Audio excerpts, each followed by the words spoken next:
ஓரம்பா ஒரே பேச கொலை பண்ணிட்டான். ஓரம்பா இதெல்லாம் தேவையாடா உனக்கு? ஏய் யாரா அவன்ல சார் ஒரு 5 நிமிஷம். டேய் யாரா அவன்? சார் 5 நிமிஷம் சார். 5 நிமிஷம் சார். சரி போ பேசு போ. என்னது தேவையில்லாடா. உன் வீட்டு பொண்ணை கேட்டா சும்மா இருப்பியா? என் கண்ணை பார்த்து சொல்றா.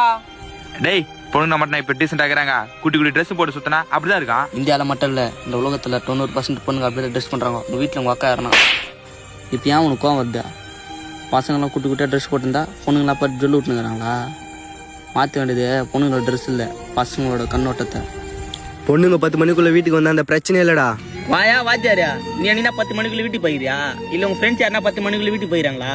அது என்ன பொண்ணுங்க வரலன்னா தப்பு, பசங்க வரலன்னா தப்பு இல்லையா? டேய் அது இல்ல மேட்ரு. அன்னைக்கு ஒரு நாள் அந்த பையனும் அந்த பொண்ணு ஒரு முட்டு சந்தில உட்காந்து பேசியிருந்தாங்க. அது கண்டிப்பா லவ்வா தான் இருக்கும். அதுதான் பிரச்சனையே. வாடா பெயிண்ட் டப்பா உனக்குலாம்.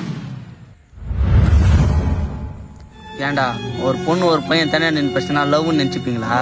ஏன் ஒரு ஃப்ரெண்டாக நினச்சி பேசியிருப்பான், ஒரு தங்கச்சியாக நினச்சி பேசியிருப்பான், ஒரு அக்காவை நினச்சி பேசியிருப்பான். உன்ன மாதிரி ஆளு நாட்டில் இருந்தாலும் இப்படி பண்ணுறானுங்கடா. டேய் இதெல்லாம் எத்தனை நாள் பேசுவீங்க? 2 நாள் இல்லை 3 நாள்? அப்பா அவன் வேலையை பார்த்து போயிடுங்க. போங்கடா டேய். சரி வாடா தம்பி போலாம். இவனுங்க தான் சொன்னாலும் மாற மாட்டானுங்கடா.